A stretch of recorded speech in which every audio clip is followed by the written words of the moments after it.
এখন ঘড়িতে বাজে ঠিক 4:45। এটা কিন্তু বন্ধুরা ভোর 4:45। তো আমি রেডিও হয়ে গেছি। রেডি হয়ে বাইরে বেরিয়ে দেখি সূর্য মামা এখনও ওঠেনি এবং আকাশটা খুবই মেঘলা মেঘলা, হালকা বৃষ্টিও পড়ছে।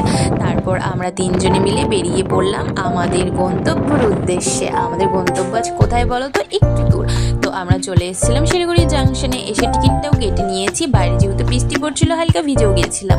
তো মা আর আমি মিলে ট্রেনে বসেও পড়েছি। তারপর আমাদের শহর শিলিগুড়িকে বাই বাই বলে আমরা উদ্দেশ্যে রওনা হলাম আমাদের গন্তব্যস্থলে।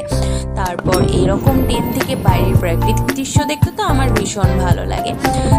আমি আর মা দুজনে বাইরে এরকম সুন্দর দৃশ্য অনুভব করতে করতে আমরা রওনা দিলাম। কোথায় যাচ্ছি বলো তো? সেটাই তো বলা হয়নি তোমাদের। আজ আমি যাচ্ছি আমার মামা বাড়ি, সেটা হচ্ছে কালিয়াগঞ্জ। আমাদের শিলিগুড়ি থেকে অনেকটাই দূর, কিন্তু গ্রাম্য পরিবেশে খুবই মজাদার। তারপর টোটোতে উঠে আমরা পৌঁছে